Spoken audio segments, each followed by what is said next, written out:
Hi, it's me, Annette, with Parents of Prodigals.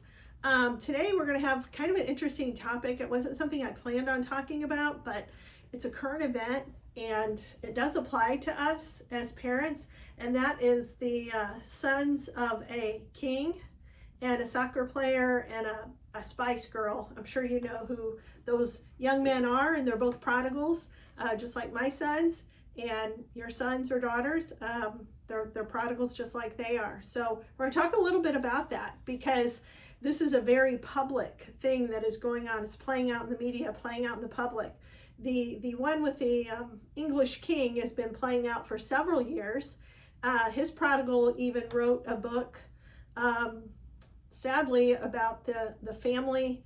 And I don't know if the queen was alive when that came out, but I can't imagine the pain that caused her in her final days. But even so, the pain that it caused his, the father or whatever, it wasn't even a thought. There was, it didn't matter. The book was going to come out. What he was saying publicly was going to come out, and it really didn't matter the effect it had on anyone else. The other one is more current, and that is again with a young man, and he's been as of recently saying some very public things about mostly his mother, I believe, to kind of humiliate his mom. And so we need to talk about the socioeconomics of this, because this isn't just a middle class problem, a lower middle class problem, upper class problem, a gazillionaire problem. This is just a problem. And we have a real spirit of victimhood going on in our society, where even kids who are the most privileged kids growing up you could ever imagine have now turned themselves, tried to turn themselves into major victims. And like I said, I have sympathy. I've worked with a lot of victims of abuse. Not that they're even claiming that, but it's the cries of abuse, and when there isn't any abuse, are really out of control. And so how does this relate to us? Well, they're prodigals and they're very public figures. And one of my prodigals was a big TikTok influencer. He is no longer. I wouldn't be doing this. And so he had a lot of influence over a lot of people. And he did make side swipes and allude to some things.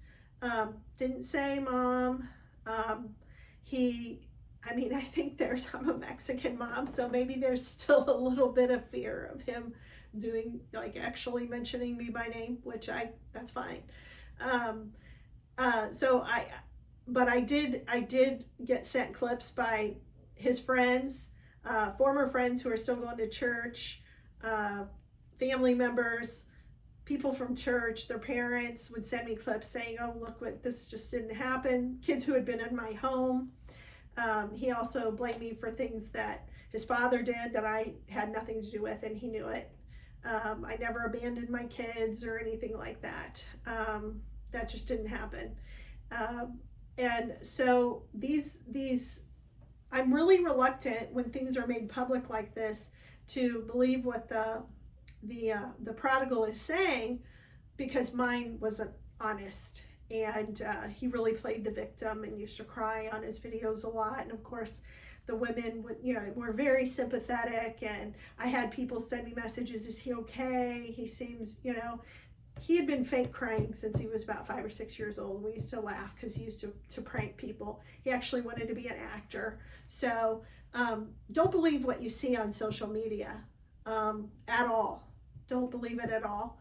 You can't believe it because it's people do crazy things for clicks and to sell books and get clicks and get famous. They'll say and do everything, and the more extreme it is, the more money they make.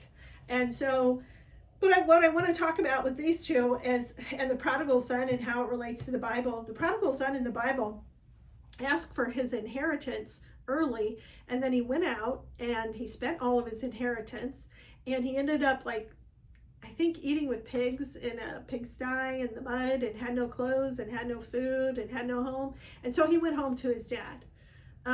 So that he hit rock bottom. So that's what took him home. The children of these people are not going to be in that circumstance. So they're not going to hit rock bottom financially and be driven home.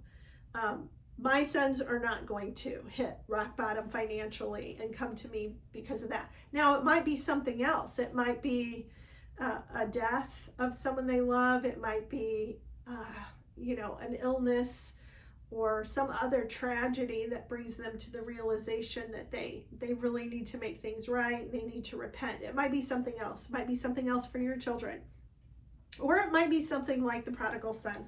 I recently had a friend who'd been estranged from her son for years and years and years, and he did hit rock bottom. He lost everything, and of course he came back, and he was back for a few months, and I think 3 or 4 months, and they were very cautious and careful, and he's done the same thing again, and now they're estranged again, and of course they're completely devastated, and it's just a terrible circumstance. And this is happening all across the board, all socioeconomic classes, people who are Christians and not Christians, intact marriages, divorced families. I will say that I think in divorced families that it's a little bit higher risk, because if you're in a situation where there's a big financial imbalance, like my situation, then the kids, as they become closer to adults, they realize they can get things. One of ours did say that he was going to do that. He said that his other brother was getting a bunch of things and he was going to get what he could get to, and then we became estranged, and it was purely financial. He told us that. Now he's made up some things since then, but they are both living the financial benefits of estranging me and just hurting me, destroying me.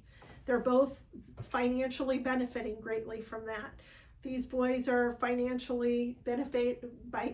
to financially benefit. At least one of them has.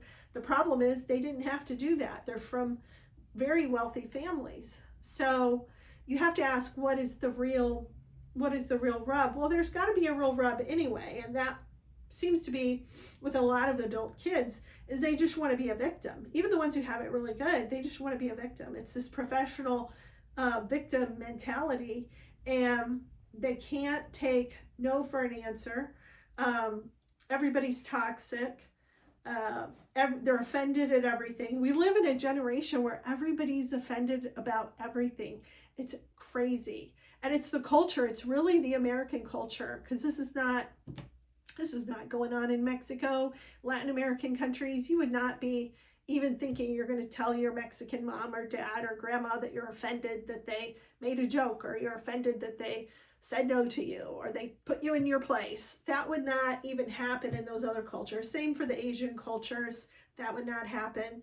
And so this is primarily an American culture issue, westernized American. These two, of course, these two cases they're not from the USA.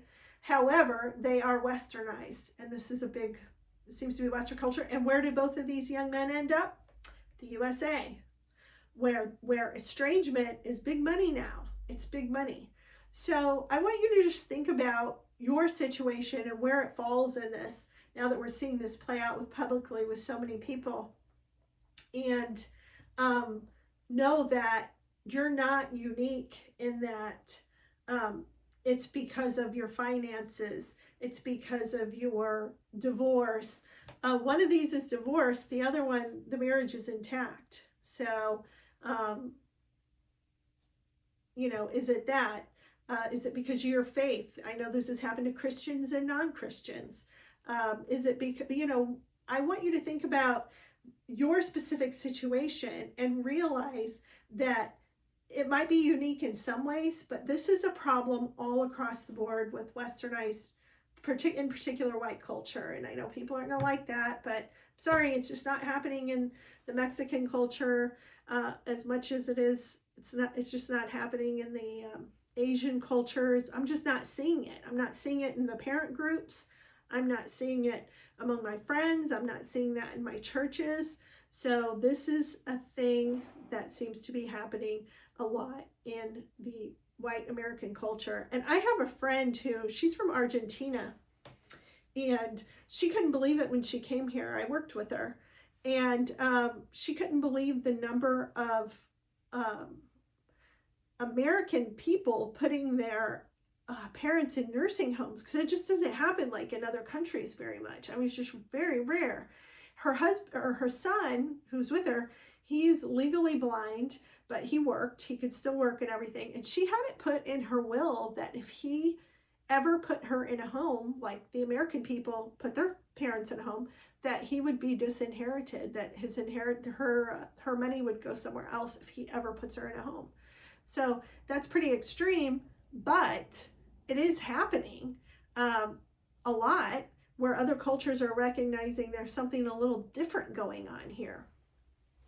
So I want you to understand you're not alone, that this is happening to the King of England. It's happening to, I'm not sure their names, Victoria and David, I think. It's happening to them very publicly. I think the stuff he's written about his mom recently has been pretty humiliating. They both came to the United States, where seems to be more acceptable and more of an epidemic, and they can get the most sympathy. And so there's a lot of sympathy for your children who are doing this to you. There's a lot of sympathy for them. There's a lot of justification, and yeah, this is your truth, and yeah, your parents are toxic, and you have no choice, and things like that.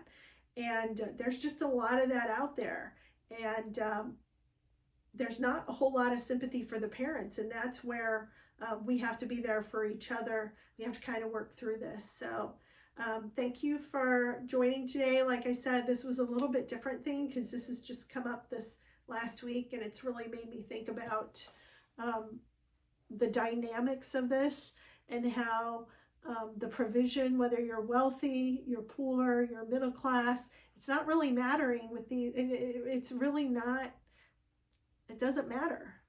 It's touching everyone all across the board. So let's just remember to pray for our children, and hope that we have it in us, should they come back like the prodigal son, to forgive them and embrace them, should that be the case, because I think that would be really difficult for some of us. All right, thank you, and we'll talk again soon. Bye-bye.